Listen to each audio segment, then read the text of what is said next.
Britain is a nation of morality police. Moral panics have been a part of the British political fabric since at least the early modern period. But now it seems like we're being delivered a new panic daily. I mean, I'm definitely getting whiplash trying to keep up. And if you managed to catch Suella Braverman's speech at the Conservative Party conference last week, you'll know what I'm talking about. It was a pretty good primer on some of the current panics that have been picked up by a coalition of Tory right and the far right. We've seen migrants, trans people and the socially disruptive all become targets. But some of these panics are really cutting through. So, what is the left's answer to this? With me to explore moral panics, we have the pleasure of welcoming three guests. First up is Barnaby Raine, a historian writing his PhD on the rise and fall of visions of ending capitalism in imperial and post-colonial Britain. Then we've got Sita Balani, a writer and academic. Her first book, Deadly and Slick, Sexual Modernity and the Making of Race, is out with Verso Books, an amazing title, may I just say. And then we've got Alex Diamond-Rivlin, a writer, artist and marketing executive for radical publisher Pluto Press. Please can you join me in a round of applause for our panel.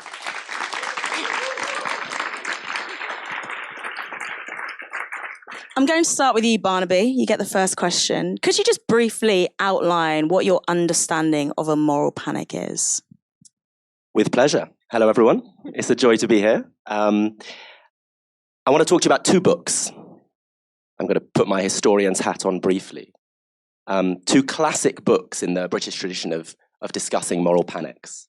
The first is Stanley Cohen's Folk Devils and Moral Panics, which was published in 1972, and is about stuff that really happened in the 60s. It's about a panic about mods and rockers, two groups of music fans who dressed a certain way and listened to certain kinds of music, and became an object of intense media concern. In fact, the story that Cohen narrates is how these two groups had a minor scuffle at one point. Journalists found out about it, decided that the next time they were both going to be in a space together, the journalists were going to turn up, and reported the next minor scuffle as some vast confrontation. And Cohen narrates how these two groups came, really, to feel each other to be rivals and enemies on the basis of what had actually been a kind of media construction. So what he's doing there is treating a very particular kind of modern condition, really something that begins in the post-war period in Britain, where you have a moment of social transition, a transition between two regimes of capital accumulation, between two modes of social organization. You have that post-war period of Lady Chatterley's Lover, the breakdown of traditional social hierarchies, and the emergence of a post-war world in which, after that 45 Labour government, old landed aristocratic hierarchies are really coming under strain and people feel like they might be in a new world. Those moments of transition produce anxieties. In that anxiety, you then have also the mass media, which is able to represent anxiety so that they become nationally known, so that people everywhere can say, oh, there's a group of people called mods and there's a group of people called rockers. You can't do that before you've got a tabloid paper that millions of people are reading.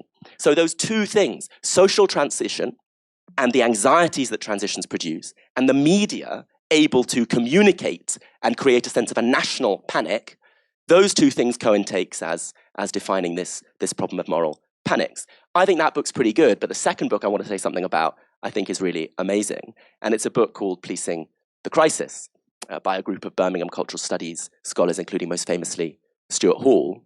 They take that framework and apply it to the moment of transition from that post-war order to what we now call neoliberalism, or what I think Hall would call post-colonial neoliberalism, where the orders of race and of class of the post-colonial era are breaking down as the mass factory is being replaced by more precarious work, and as services are being privatized and taxes on the rich eventually are being cut, and the social world, the social fabric of the post-war is breaking down. And in that crisis, they turn again to the media and find a set of panics about muggings, about basically what it amounts to about black people committing minor crimes against white people. That's what the panic is, really. And introduce another key component, which is they introduce the thinking of the great Italian Marxist Antonio Gramsci, who was very influential on the left in 1970s Britain, who was focused on the question how politics really happens, because we have a kind of problem if we try to read Marx and learn about politics. Marx tells us in the Communist Manifesto that society is increasingly two warring classes, the bourgeoisie and the proletariat. And then a few years later, he writes his rich historical study of developments in France, his 18th Brumaire. And suddenly you don't just have two warring classes, the bourgeoisie and the proletariat, you've got loads of different groups. And so Gramsci treats politics not as just the bourgeoisie battling off against the proletariat, but as battles between the bourgeoisie and the proletariat to assemble broader blocs, broader coalitions. And it's moral panics, Hall and his co-authors say, that allow the right to assemble big hegemonic blocs, that allow them to say there's this particular group of people, what Cohen had called folk devils, whether that's mods and rockers. And the significance of music in moral panics is very important. Think about the panic in the 90s about rave culture, right? So you take people that you could imagine as deviant, as weird, as different from you take them, you focus on them, you get scared of them, you communicate that through the media so it becomes a genuinely national phenomenon. And Hall and his co-authors say, and what you do then is you assemble a bloc, people who might have very different kinds of class experience, live in very different places. You're assembling not a politics that speaks to their real social experience. What's your boss like? What's your housing like? What's your access to nature like? Do you get to play in a park or not? Instead, you're assembling a politics based entirely at the level of a kind of media discourse. Be scared of these people that you've probably never met, whether it's mods or rockers or 90s ravers or black kids that you think are going to mug old white women in Brixton in 1978. And the important thing is that by doing that, Hall and his co-authors were able to see the move to something we now call neoliberalism well before lots of people were. Because they didn't just look in the statistics of the World Bank. They looked in newspaper headlines and they saw cultural panics and they took them as evidence of massive changes in the structure, the pattern of social relations, breakdown of traditional hierarchies, and in that breakdown, people get scared, and the construction of folk devils to explain the fear is a kind of mechanism that can be very powerful for the right. So I've talked too long, but there's a big intro for you. That was a great primer, even if it wasn't brief. I'll be brief in future. Sita, what are some of the key moral panics that you would identify as existing in Britain at the moment, and how do we know they're moral panics? Barnaby, if you could pass the mic over, that'd be amazing. Thank you.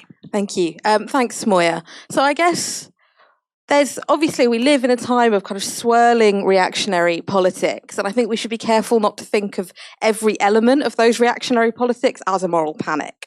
And so, of course, we do see kind of spectacles whipped up in the media around sex education in schools, particularly around gender diversity. We see this kind of crisis around drag queen story time, and we see this sort of endless rolling discourse about migration.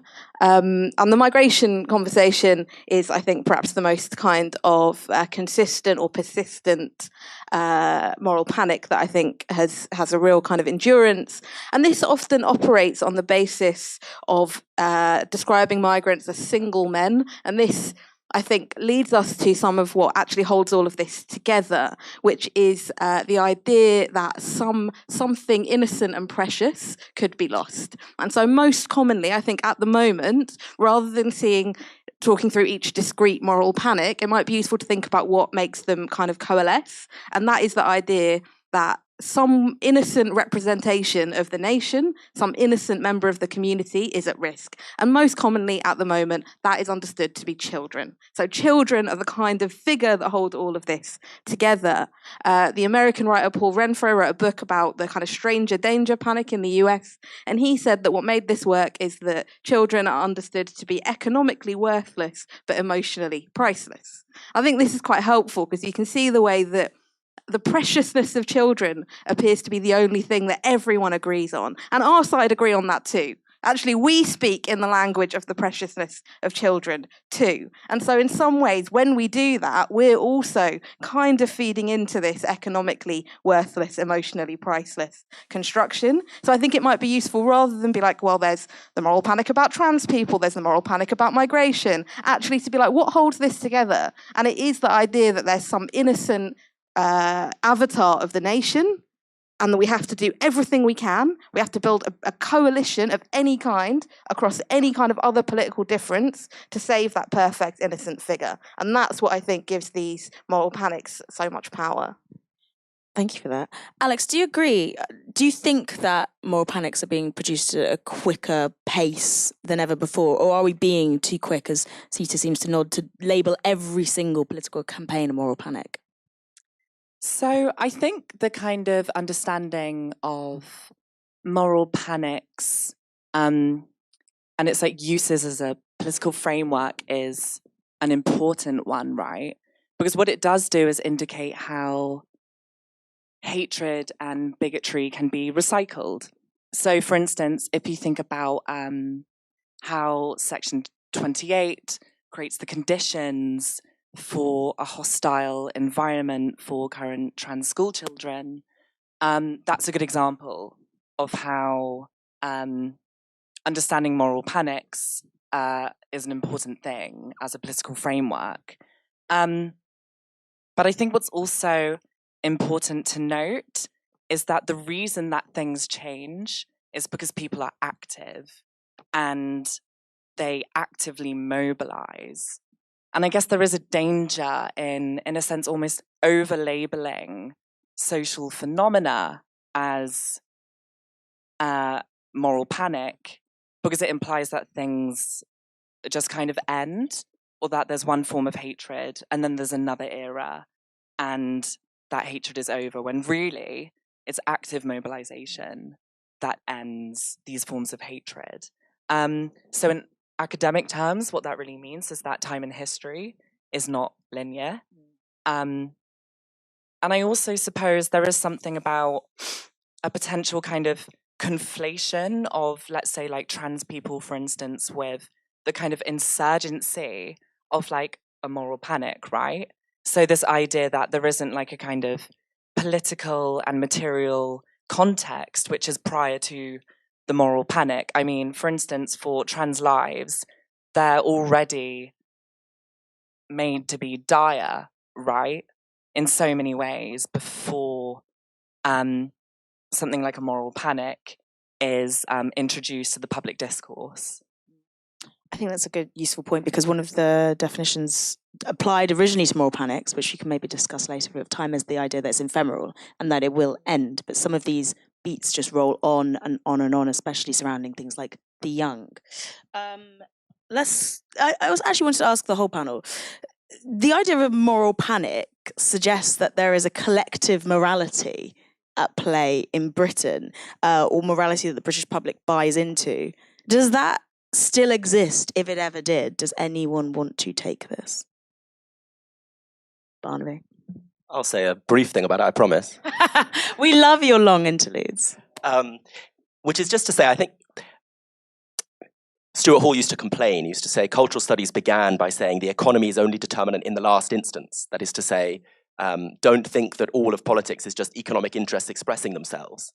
But he said, we did say it was determinant in the last instance, and sometimes that last instance disappears. And so cultural studies just becomes, he complained, endless essays about The Sopranos.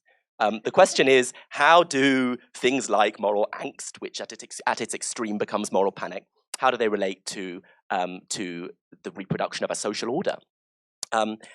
And I think once you ask that, as the tradition of cultural studies once did in a Marxist way, there's an easy answer to the question Moya's just put, which is we don't need to think that there's a British morality. We can think that there are different moral communities forged around different class experiences, but not just different class experiences, different racialized experiences, different gendered experiences, so that there are different communities that are addressed. And one important thing about what the government in Britain is now doing, I think, is attempting to spur various different kinds of panics in order to address various different kinds of communities. So their sense of how they're going to keep red wall so-called voters on side is not the same as their sense of how they're going to keep voters in the Tory shires on side. And it might be that different kinds of panics about different folk devils keep each of them on side. So I don't think there's a single moral community. It's a very good point. But I think we should do what the moral panic doesn't do. The moral panic asks us to think about politics as just a scary thing from over there. This is why migrants play the role so effectively. This is why trans people play the role so effectively, because most people don't know people who are in most of Britain, don't know people who are out as trans, don't know people who are refugees. So they can be something that's abstract and out there. And politics can be something that isn't about the structure of your daily life. It's not about the various forms of domination, exploitation you experience. It's something weird out there that you vote about by putting a cross in a box in a polling booth where you're isolated from your social world. That's how bourgeois politics works, abstracted from your actual social life. We should remove that abstraction. We should say, how do your moral values emerge out of your actual social experience? And how are they different for different kinds of people? And how does a moral panic that works on aging white people in the South not work on young brown kids in northern towns? I think that's an excellent and insightful answer. Moral panic theory identifies 4 key agents who work in the creation and dissemination of moral panics. And I want to start with one of them, the biggest maybe, the media, obviously. Sita, our media landscape has changed a lot since moral panic theory was first introduced by Cohen. Only 13% of people in Britain trust the press. Does the media still have the same ability to create moral panics, do you think? I think it's still a player. I think it's still an important player, but I don't think it, now it's one among many, right? So it has to compete with these other moral entrepreneurs. It has to compete with Andrew Tate. It has to compete with a whole world of podcasts. It has to compete with Netflix. It has to compete with every tiny publication. I think we saw an example of this recently when The Sun tried to kind of generate a moral panic, or generate at least a media sort of spectacle around the broadcaster Hugh Edwards. And it was you could sort of see it was kind of frothing at the mouth. It was like, oh, sexual misconduct, the BBC, let's go. And actually, it all fizzled out in a couple of days. Like, this was not a kind of Bill Clinton style, weeks of analysis, people going on TV talking about it for hours and hours. Really, people were like, someone sent someone else some pictures for money. Like, that is so ordinary. That is such an everyday kind of part of most people's understanding of the world, if not their actual lives, that the idea that we would all get incensed about someone else's sexual behaviour, actually, it didn't really work. People didn't take it up. It had a few days, some right-wing commentators did a bit of a grift about it, and everyone moved on with their lives. And so I think, they are still a player, but I don't think they have the same kind of force. And actually, there's the whole world of what we might call disinfotainment, right? So things that look like the news or look like their analysis, but are really there for entertainment purposes. And media's always played that role. But I think now there's such a kind of complex media environment that is so much more engaging in some ways. Like, if you listen to right-wing podcasts, they're very agitational. Like, you feel kind of right. I mean, I recommend you do this, but under controlled conditions. And you feel them in your body in a way. They're very intense experiences. You really feel like you're being kind of worked into doing something. I think the mainstream media is trying to ape that and trying to catch up, but I don't think it's quite there yet. But it doesn't say that. I mean, it's obviously very influential, again, for like an older generation who are much more connected to TV as TV. But I think even that is overstated, and actually the media environment is much more complex. Alex, talking about perhaps the traditional mainstream media that Sita talked about, and this idea that maybe they've lost somewhat of the ability they used to have in driving panics. Do you think that when they do try and drive these panics, there's a specific motivation, e.g., political ownership, maybe like an agenda, or is it a driverless train situation, a knee-jerk, okay, there's the ingredients, there's a Hugh Edwards, time to try? Yeah, I think this is a really interesting question, but that's also visual, my girl. I think it's a question that could also be rephrased in a way. I mean, in that, moral panics are, in a sense, about a kind of like visceral unleashing of like horror and repulsion in a way, but they're also kind of calculated. So I think in that sense, it's kind of, it's visceral, but it's also about horror and abject. I think one of the motivations is that moral panics make money for mainstream media. It increases viewership. We know that politicians, we know that media owners donate to politicians. So there's a kind of mutually beneficial kind of thing going on there, which means that, if the media produces moral panic, then that justifies state legislation against the lives and bodies of marginalized people, but also vice versa, right? So that legislation also justifies bad and anxious moral panic reporting. But just really quickly, I think when it comes to the kind of this like unleashing of like a visceral horror, I think that's also very much to do with the fact that, you know, the empire is in decline, right? It's on its knees and it's gasping for air. And one of the institutions of the empire, which is being eroded by trans people, by migrants, by marginalized people in general, is the nuclear family. And it's really that makes people anxious. And it's really that makes people panic. Panic at the dinner table. One of the other agents of moral panic that's identified as societal controllants, which basically means people with institutional power. We're talking about politicians, the police. Barnaby, we've talked a bit about the government. You've referenced the government driving moral panic. What does the government, in general, the state, stand to gain from a successful moral panic? And what do they stand to lose? Ooh. So look, I think the key thing about moral panics for a left-wing discussion is that moral panics are ways of expressing social conflicts as cultural conflicts. Now, we think on the left, at least the bits of the left that I like, that culture matters, that it's important to listen to good music, and that music and drama and the ways that we talk and act and dress are all ways of expressing selves that are political. It's not that culture isn't important, but moral panics treat social differences, treat the experience of powerlessness or of suffering, of insecurity, moments of instability, through the identification of someone who is culturally different from you and who therefore you can feel dissimilar to. And you know, I think we have to compliment the Marxist focus on the different kinds of class experiences that moral panics speak to, on the ways that moral panics therefore, because you can get a sense of where I'm going here, right? So if moral panics express social conflicts by targeting cultural others, you can have a simple kind of scapegoating theory. They keep in power people on top because they make you punch down. Well, there's also something a bit nasty in all of us, I think. You know, there's a kind of instinct that the right's able to kick at, which is the instinct to point at the weird kid in the playground and say they're a bit weird. Now, I hope it's not in all of us. I hope it's totally socially sculpted and not in human nature. In a better world, none of us would think and feel like this. But that's the instinct that Tucker Carlson, when he has a nightly news show in which he panics about M&Ms being rebranded so that they no longer have high heels.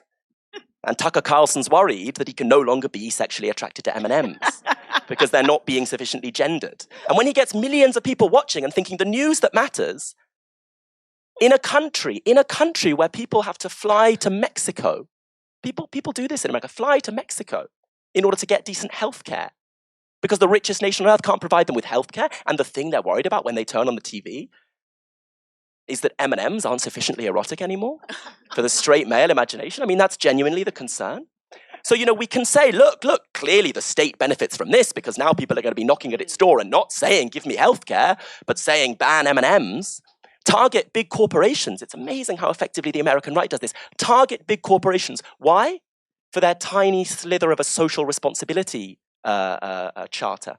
Woke corporations. Target them not for the fact that they're keeping you in debt, underpaying you, ruining your communities. No, target them for the tiny little attempt they claim to make the world a better place. The right in America has an anti-corporate focus on the elite with its talk of corporate social responsibility. So it's easy to imagine that that's just a question of benefiting the state.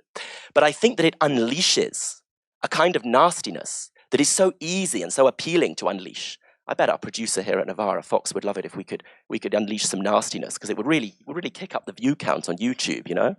But there's a danger. Because in unleashing that nastiness, you can't always control it. And it often benefits forces other than the state.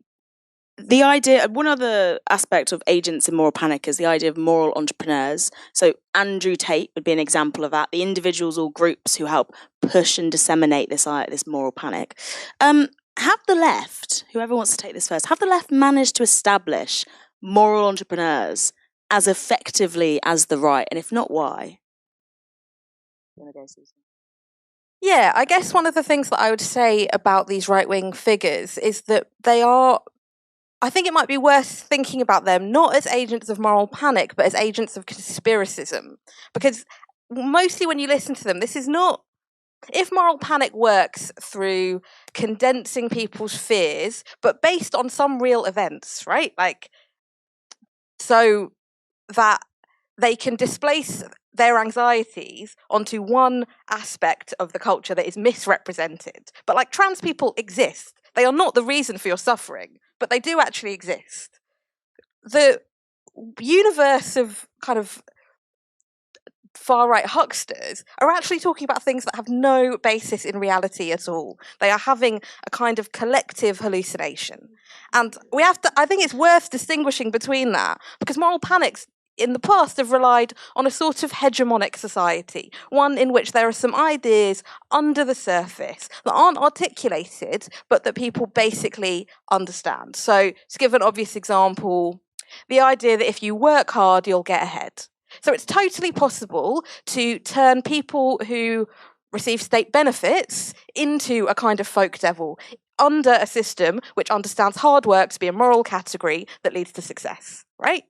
But the belief that you're being tracked through the vaccine, that isn't a moral panic, I don't think, because it has no real basis in reality. What it does do is condense a real anxiety about the unfettered digital capitalism under which we live. But the vaccine's not really related to that. So I think it's worth slightly separating out these terms, because actually what the right has done very well is create kind of conspiracy mongers. And I don't think what we want is a left ecology that creates those. I actually don't think that's what we want. I don't think we need to ape that. I think what we need to do is have really effective communicators of an actual left-wing politic that we stand behind. So we can't reproduce the thing they do, because the thing they do is completely unscrupulous. So by doing so, we would have to lose a great deal of principle in the first place. That's not to say that communication doesn't matter, but if you look at the kind of great moment where Mick Lynch was suddenly on the TV making these people look silly, and that really mattered, not because he was a kind of moral entrepreneur, but because he showed up the sham of the mainstream media. He kind of handed their asses to them by saying, "You're being ridiculous. Like, the way you speak to me is absurd." And he showed that up, and I think that that's a much greater skill and one we should be much more focused on. And speaking of focusing on that skill, I just want to say before my next question that obviously Novara Media would not be possible without the support of everyone at home. And we are currently trying to get to 5,000 paying supporters by the beginning of 2024. So if you want to sign up and become a paying supporter of Novara Media, go to novaramedia.com/support and give as little as £1 a month or even up to an hour's wage. We'd really appreciate it. Now back to the effective communicators that I have on this panel. So one tactic I've heard quite a lot is in dealing with the idea of moral panics or conspiracism, as we've now moved on to as well, is to tell the public that they are just distraction techniques and we need to ignore them. Is this effective? Does anyone want to take this question first before I throw it? Alex. So I can speak to this very briefly. I mean, we're leading up to an election. There are 48,000 trans people in Great Britain, and there are currently 390,000 people who have been waiting for more than a year to receive a service from the NHS. So it's no surprise that, during this time, again, leading up to an election, that the Tories seem to be trying to distract us from, the politics of austerity, from the mismanagement of the NHS, and essentially, as Sita was explaining, putting all of this on trans people. So I think it's important to acknowledge that moral panics are distraction techniques. But also, I think there's something else going on here as far as a leftist response is concerned, which is that we are also, by responding to moral panics in a way that uses moral panics as a political framework, is that we're still kind of allowing the right to set the agenda. So this is something that I've often, thought about a lot in my Jewish activism, where you're constantly consuming these headlines that are stating that anti-Zionism is the same thing as anti-Semitism. And, you want to respond to that by saying, no, it's not. But also there's something which really problematizes that process, which is that you want to kind of do politics to the beat of your own drum. You don't always want to be responding to cancel culture, moral panics, etc. So I think it's complex and problematized by many things. Did anyone else want to come in, Barnaby? Yeah, it's a great question. A really important, I think, really important element of, before doing this event, I went back to those two books, Cohen and collectively authored Policing the Crisis. And one thing I was really struck by, that I think is missing from a lot of the quick ways that people use language like moral panics today. Moral panics in those texts are not just illusions. They're not just silly ideas. I asked my students in a classroom, name some moral panics, and their answers were a little bit sneering, to be honest. It's about silly people believing silly things. That's not how Cohen and Hall and the co-authors treat them.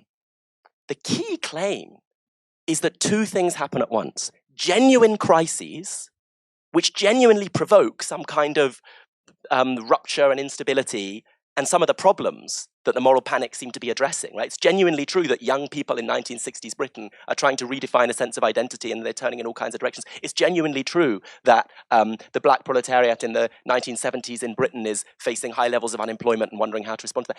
These are genuine social issues, and the moral panics seem to be talking about them but aren't really talking about them. So let's take the example that Alex just gave us, anti-Semitism. We've had in Britain in the last few years a massive, I think, a moral panic about anti-Semitism.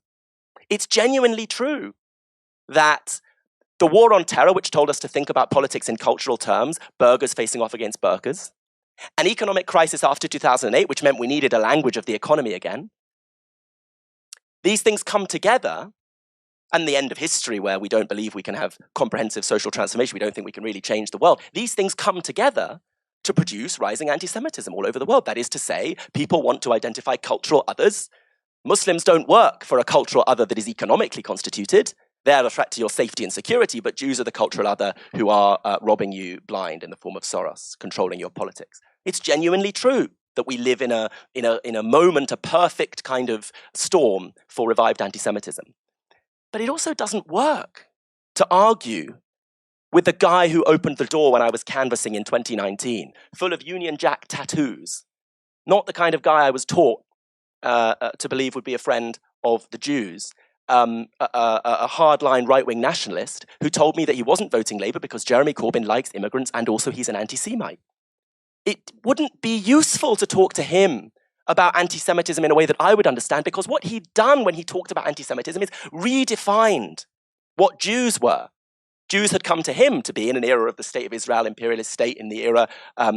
Jews had come to him to be not the Semitic outsiders that they were in the anti-Semitic imaginary of most of the 20th century, but a symbol of whiteness, hated by basically the wretched of the earth, hated by black and brown people with Palestinians in the lead and Arabs behind them and all the anti-imperialist, anti-colonial nations of the world behind them. Jews are also a symbol of wealth. We had a Labour MP telling us, Siobhan Madonna, I think it was, telling us that to be anti-capitalist was necessarily anti-Semitic because Jews are a symbol of wealth. So what you see there is both conditions for a real rise in anti-Semitism and a moral panic which claims to be about the anti-Semitism, which is really rising, synagogues are really under attack, Jews really being threatened, but in fact is about constructing Jews in such a way that you can imagine, in this case, the anti-Semites as these folk devils who are the black and brown people threatening your Western hegemony and workers and the poor threatening capitalist power. So Tony Blair said, behind all populism, one of the words I wish I could ban.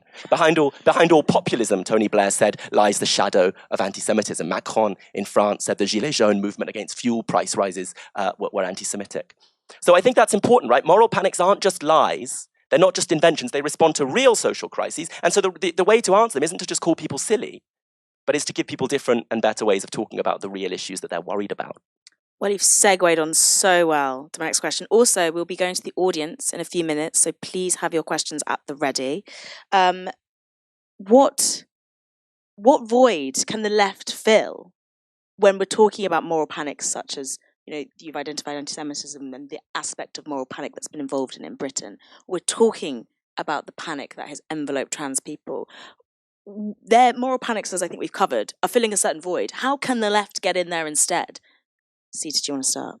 Yeah, I think it's worth saying that one of the things that this does is it speaks to people's genuine feelings of anxiety, and it does so through a device that feeds that anxiety. So actually, there's quite a lot of pretty good research, I think, that suggests that our relationship to technology, particularly to our phones, has really got the quality of addiction. Like, it's a thing we say to each other, oh yeah, I'm addicted to Instagram or whatever. But it does actually seem to be that the kind of mechanisms of addiction, as we've understood them with regard to things like substances, actually does have something to bear on this. It's quite a lot like the technologies of gambling, right? So there's this kind of differential reward thing. Every time you hit refresh, you might get something new, you might not. And that's very compelling for us.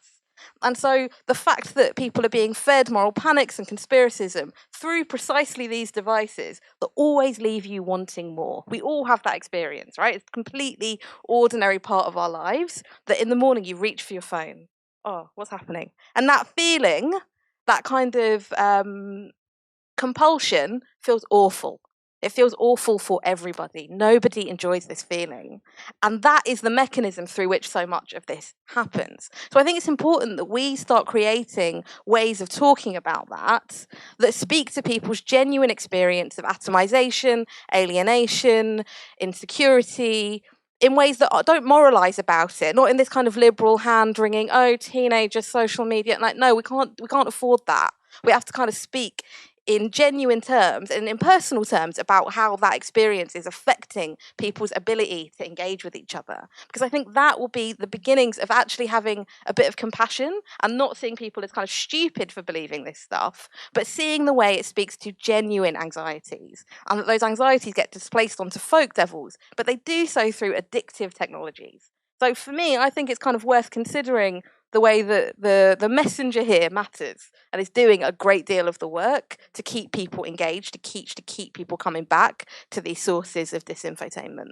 Do anyone want to add to that idea about what voids the left can be filling and how? Shall I move on to my next question? Barnaby, I can see you itching to go for the mic. I have much to say, but I want you to say it. I'm encouraging you.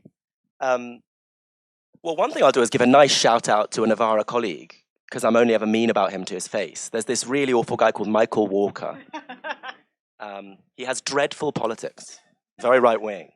But he, although he's broadly happy in his life and loves his parents and so on, which is a dangerous thing, I think, he's really not happy about his rent. And I think it's one of the best things Novara does is Michael Walker gets angry about his rent. Because it has something like the structure of a moral panic, which is to say it's visceral. It's personal. It's not abstract. It's so weird how I do it too much. How the left still talks in this 150-year-old, 200-year-old language that's become abstract. No, when Michael reads off an email to his landlord, he feels it. Of course he does. But it's not viscerally, and there's hate. Hate's all right. Hate's all right. It's just we hate people only because ultimately we love everyone. And only because ultimately we want to get rid of those forces that prevent everyone from flourishing and flowering. Even the people that currently we hate. It's hard for me to say that I want Charles Windsor to be happy, but I kind of do. I kind of want to free him. So, I think he needs to be freed, that man. So there's hate, there's visceral feeling, but it's not the identification of a folk devil abstracted from Michael's social experience. It's the actual structure of his social experience. Because the moment you talk about the actual structure of social experience, you're talking about people who wield power over you, and people who exploit things from your labor, and people who keep you in debt. People who actually have power and not the powerless. It's sometimes hard to do in practice. I'll give you one last example. You're so generous, thank you. I've been living in America. Here's an example of moral panics as tied to social conditions, right? Teaching, education of kids has been gutted of funding in Republican states across America. Schools in the richest nation on earth have to fundraise with charities for books, big class sizes, underpaid teachers. And the teaching profession is filled with downwardly socially mobile members of the white middle class and upwardly socially mobile members of the black working class. And these two demographics were the core demographics of Bernie Sanders' 2020 support. So parents across Republican states are sending their kids into schools where for hours a day, those kids are under the sovereign control of people who have politics quite different from lots of those parents. So they're worried. So first, they worried a lot about race. They worried that their kids were going to be taught to hate themselves, they said, because that's how they understood anti-racism, right? That white people would be taught to hate themselves. I don't think that's what anti-racism is. And then they found an even more intimate worry, a worry that spoke even more deeply to a parental anxiety framed not through anything nastier than love of a child, which is that the teachers were going to turn their kids trans against their will, right? So here you have what seems like a moral panic that's just about cultural issues, a moral panic about transness, and you have in Florida Mums for Liberty as one of the most important political groups, kind of vanguard mobilizing in Florida. And it's really about a condition of social breakdown in which education's been gutted of funding and a section of the working class, complicatedly racially organized too, has a certain kind of politics that jars with a section of the wealthier middle class. And all of those worries that are really class worries and that are really racial worries get expressed as our kids are going to be turned trans. Now, how you relate to that is not as simple as you fund the schools better and you make people's lives more secure so they're less scared. That's part of the answer. But I don't think we should reduce it to that. And then for my final question before we go to the audience, and I will start with you, Alex, but I would like to hear, if possible, from all the panel on this. I was going to say, have the left had a cohesive response to moral panics, but I'm just going to say, I don't think the left have had a cohesive response to current moral panics. And you organise across several different lines. So why do you think that is? And how could maybe we have a cohesive response to moral panics? Take which bit you want. So there's kind of a short and simple answer, which is like, no, they want to win, right? I think the answer really is through coalition building, and it's understanding that coalition building is absolutely at the heart of what will resist centrism as it exists in its current form. I think that there is something also complex about how moral panics operate, which is that they're a kind of spectacle as well. So Bell Hooks is someone who wrote really eloquently about the idea of a spectacle. What she described the O.J. Simpson case as was that it was a kind of spectacle of racism. And so I think that's an important thing to note as well. I mean, something you mentioned, Sita, and also Barnaby, were the kind of addictive technologies of moral panics. So I think moral panics are also something that kind of entertains and also are something that we consume.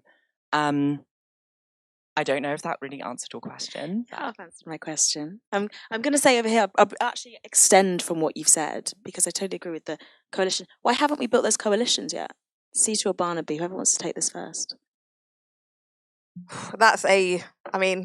I'm not going to give you a good answer to that. I do want to think a little bit about why we haven't like the idea that we could have a response to a moral panic, I think again reduces it to being a bit of a kind of just some incorrect information that's been put out there that we could debunk. Whereas if, as Barnaby's kind of laid out for us, this is a way of sewing a block together, then actually the question is, what do we do to sew that block together?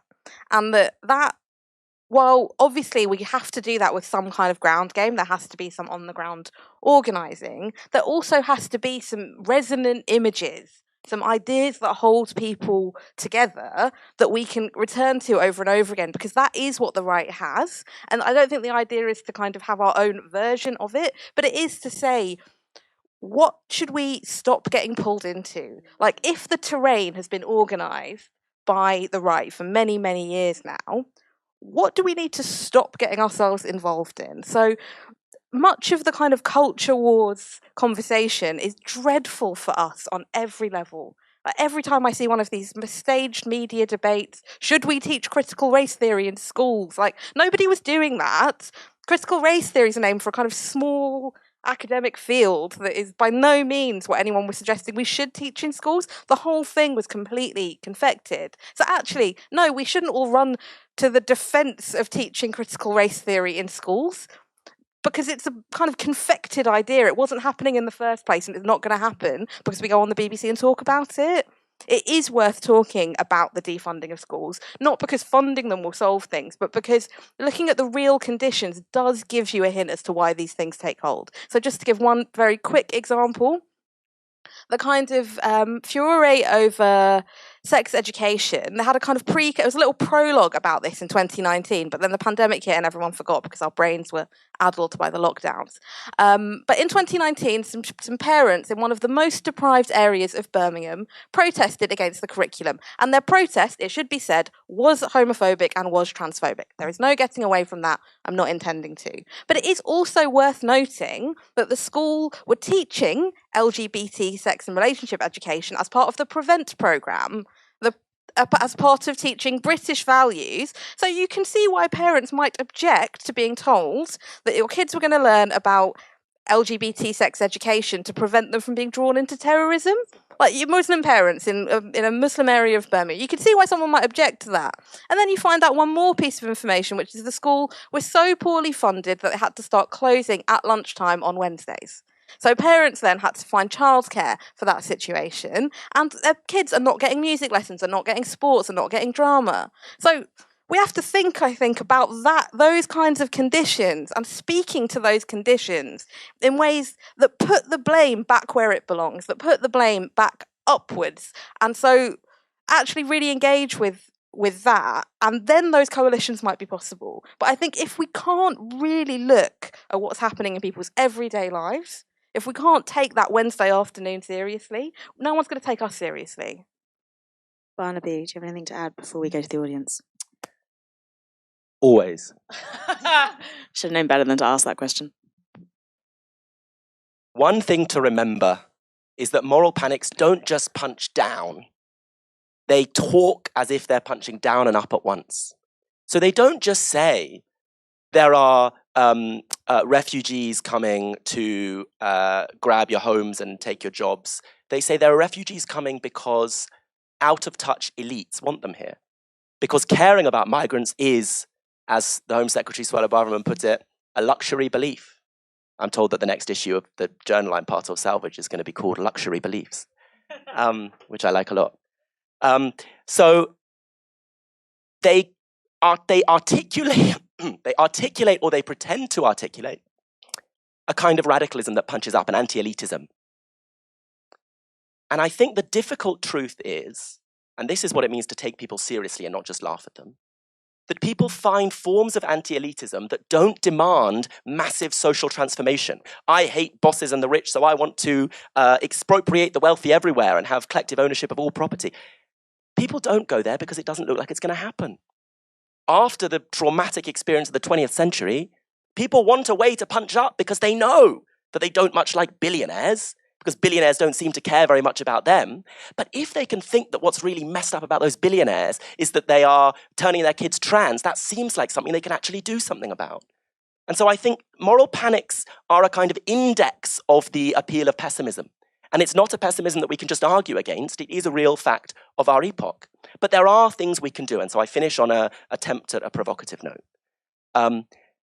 We can avoid the left letting itself get identified with wealth and power, so that the right claim to be the people who punch up. I think, here's where you can all disagree with me, I think one of the tragedies of our age is that we had no effective left leave campaign in the EU referendum, so that we were told that the left position, the anti-racist position, was to identify with a vast apparatus of power, which is, by the way, the leading organizing apparatus of racist violence on our continent, which drowns thousands of people in the Mediterranean, the Aegean, funds gangs in Libya and the Turkish state to keep migrants out. The anti-racist position was to identify with this. And that split anti-racist politics from an easily anti-systemic punching up sense among people in large parts of the country who wanted a powerful force to attack and could get at EU bureaucrats after decades of deindustrialization where they had shiny EU projects in their areas, but no real change in their lives. I think we have to find ways to avoid. I'm not saying we should go soft on the racism of the Leave campaign. I'm saying we should have an anti-racist politics, really anti-racist politics, that clarifies that we're not on the side of wealth and power, because that's where the right wants to position us. We don't have a monopoly on punching up. The right doesn't talk just about striking workers. They talk about trade union barons. Well, there are barons in our society, but they're not Mick Lynch, who, by the way, is not a moral entrepreneur because he's not an individual grifting. He's on TV because he's elected by workers to represent them. And that's where he learned his politics, through the traditions of the Irish and British working class. There are barons in Britain, and they're not elected trade union leaders. And so we need to be attacking the real barons, and not letting the right present us as the defenders of power and them as the real challengers to power. But they can do it because people aren't optimistic. People scoff if you say, yeah, we're going to build loads of council homes, and we're going to stop the climate crisis. And people say, really? So we need to find ways to make it plausible. Thank you so much. Do not applaud yet, everyone, because I want to get some questions in. Does anyone have a question? Oh, we're going to start with the person at the back in red. India, can we pass a mic over there, please? We'll try and keep our answers as succinct as possible. Hello, good evening. Thank you. It's really interesting so far. I'm a psychotherapist and I work with political psychology, so I'm very interested in why we think the way we think. And the question I've been grappling with the most is, why don't we learn with this stuff? Why does the middle-aged white woman now become so obsessed about the trans woman having a wee in the bathroom next door when exactly the same tropes are being used that were used against lesbian women and gay men only a few decades ago? You know, we're young enough to remember those. So why does even that surface level stuff not learn? Every other area of our life we seem to go, well, I made that mistake once, won't be fooled by that again. Why does that never break through? I've been grappling with that once. I'd be really interested to hear your thoughts. Who wants to take that? Because essentially this is a split between the moral panic theory. America really focuses on the psychology, and British moral panic theorists tend to be about capitalism. Does anyone want to take that on? Barnaby, you're nodding. Come on, I know you've got an answer. All I'll say is the great Marxist Walter Benjamin told us this in the face of the Nazis, get rid of the idea of progress. Stop expecting that things get better. That was it. That's all I'll say. So, but I just don't think it's a real question. I mean, as in, the question seems to be, why is it we don't learn? But of course we don't learn. It's not the case that there's some arc of the moral universe in which gradually over time, in a marketplace of ideas, the best ideas win out and the worst ideas get more and more sidelined, and there's a kind of natural selection of ideas. I think if we stop thinking about politics in that way, we won't be surprised that the same things get recycled. And they get recycled in changed form. Not changed form because the form has progressed, but changed form because the social conditions it speaks to have changed. Sita? Let me have a go at this. Yeah. I see why you asked the question, because it is incredibly jarring.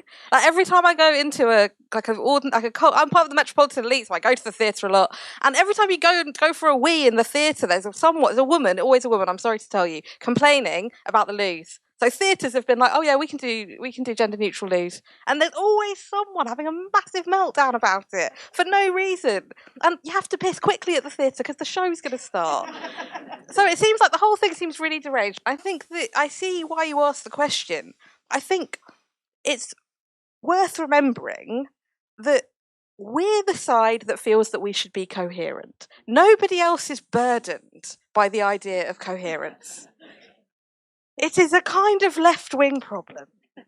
And so no one else feels that way, including people that might share plenty of our sentiments. So I'll give you a personal example. My father, who, when he was still with us, had some brilliantly left-wing ideas. He was an instinctive socialist who also occasionally said the most reactionary things. And if you pointed out the contradiction, he just kind of shrugged.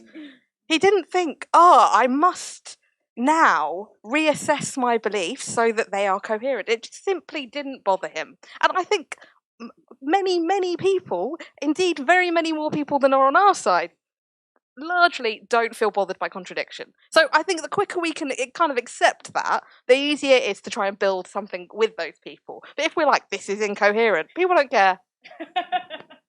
Alex, do you want to say something? Please. I mean, I think something that's also true is that a lot of white cisgender feminists have kind of given up on feminism, right? And lots of them feel as though they were kind of, those who are, politically conscious in some kind of way, felt as though they were promised something. But I think, whereas, like, maybe lots of those women, they once had hope, I think there's now a kind of pessimism among a lot of these women, like whether they're feminists or not, who instead of now are kind of interested in progressing feminism, a really inclusive feminism, instead they've now turned to actually policing what a woman is. And I think, again, it's to do with urgency of control that exists in a society in which there is social upheaval. I'm glad I gave you the mic. Any other questions at the back in the yellow shirt? Hi, yeah. So I've got a question that pertains to a kind of anecdotal experience of a moral panic recently, and I genuinely want advice, so please, everyone jump in. Dilemmas, everyone. So in May this year, BBC Panorama aired a documentary about how easy it is to get an ADHD diagnosis, which, through experience, let me tell you, it's not easy. I think waitlists in Manchester at the minute are about 5 years, and that's on a good day if the medicine supplies there, which at the minute there's a national shortage of that, so there's not. 4 weeks ago, I got an ADHD diagnosis, and as a consequence of the kind of unreported moral panic that feels like it's happening, it's meant that navigating that, not just as a leftist, but interpersonally, has been a lot more difficult because there's now a kind of wall of a belief that, well, that doesn't exist. So not only how do we pragmatically answer that when on the doorstep, knocking on that door, but also when I'm on the phone to my mum, how do I then overcome that interpersonally to move minds, even if it's kind of just one at a time? I guess the question I'd ask is about, again, how are we diagnosing a moral panic here? Is this a healthcare crisis? And us limiting ideas of what healthcare is and what conditions can be allowed in sort of a constrained healthcare environment. But I want to hear from the panel, so does anyone want to take that? First of all, I'm sorry that's a thing you're having to navigate at the moment. That sounds extremely difficult, especially after the long wait to even get to speak to a professional about these things. I think it might be worth thinking about what the anxiety this provokes is, because I think one of the things I've noticed about many of these things where people are like, well, that can't be real, is that it seems to say, can't you just put up with it? Like, I had to put up, like, a lot of what these feminists who are very kind of anti-gender transition say is like, I put up with this, why can't you put up with this? And so I think there is a way in which the kind of cruel culture we live in, which really operates on the enjoyment of other people's suffering, has got under everyone's skin. And so people sort of believe, well, why can't you just get on with it? Why can't you? And I think one of the things that's worth saying is maybe saying to people, maybe you've suffered in ways that were actually bad. Maybe it would be better if you hadn't been sexually harassed at work. Maybe it's not okay that you were sexually harassed at work. Because one of the backlashes we've seen is, oh, Me Too went too far. This is just ordinary corporate culture. Like, from women who were sexually harassed at work. And so there's a way in which suffering has been kind of naturalised. And the idea that you should just muddle through on your own without support has been naturalised. I'm not suggesting that's necessarily what's happening in the instance you're describing, but it does seem like it's part of what's going on. So I think there's also a way in which, and maybe we can't all do this with our own mothers, we should perhaps organise to do this with each other's mothers. I think that would be a kind of spreadsheet exercise, but I think we could do it. Is to say, maybe you've struggled with these things and that was unnecessary. Because I think what's happening is the idea is that if I suffer, everyone should suffer. And that's precisely the logic that we need to break. I think I'm allowed one more question. Oh, anyone? You put your hand up first at the back. Hi. So I think the biggest question that I've always had, especially around like socialism, is that like we seem to be enraptured in like a moral panic of, or well, like socialism itself causes moral panic of being like there's a lot of people that you'll speak to about like being a socialist and having socialist ideas, and they'll immediately answer with the like tried and true method of like, oh my god, but so many people died under Stalin or something like that. And that is like really detrimental to being actually able to have any kind of conversations about socialism to people who are not already like socialists. Do you think that there is a way that we can like navigate those conversations that will help us like avoid this like kind of moral panic that has been like in the media since, you know, the 50s around like how about socialism? Because, you know, we saw it today, where like a lot of people came up to us outside of the World Transformed to tell us how socialism had killed people. Like, how do you deal with that kind of thing? Has capitalism not killed people? No, I jest. Who wants to take this? I will assign. Barnaby. I'll start. I'll start by saying a very un-Novara thing, because we're all really young here. One of the things that the neoliberal counter-revolution did is and I think this is actually what it was centrally about doing, is it destroyed that kind of conveyor belt by which traditions get renewed because one generation speaks to the other, speaks to the next. That's what used to happen in trade union branches. That's what used to happen in national liberation movements. All the institutions, the cultures, the spaces that neoliberalism smashed. It's what used to happen in, you know, I've got friends who used to teach in further education colleges 30, 40, 50 years ago and had freedom to talk to students. Now you don't. It's all very controlled.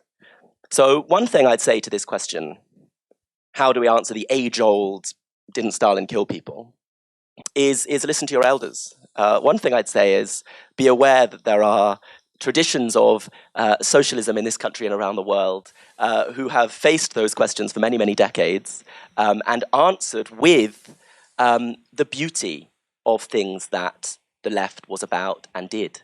It's absolutely true that the 20th century was a brutal century and many millions of people died, including in regimes that called themselves socialists. Moya said she joked, she jested, but it's also true, Mike Davis has a beautiful book, Late Victorian Holocausts. It's also true that if the Black Book of Communism, assembled by right-wing apparatchiks at the end of the Cold War, claimed to stretch into the many millions, the Black Book of Capitalism is at least as big.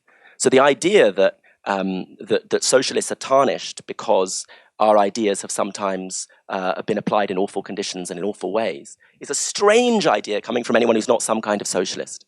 Because the starting point has to be, well, we're opposed to a regime. If we hate the brutalization of people and the murder of people, we're opposed to a system of world capitalism which began by, in this country, chasing people off their land so that they would have nothing to sell but their labor power and have to go into factories and be treated in appalling conditions, then went to Africa and kidnapped people so that their labor would be free and work them on plantations, and then went all over the world brutalizing and dominating people. So that when in West London, over 70 people died in a fire, those people were overwhelmingly people from different corners of the former British Empire, housed in poor conditions, saying that they wanted better housing for years, complaining and being ignored.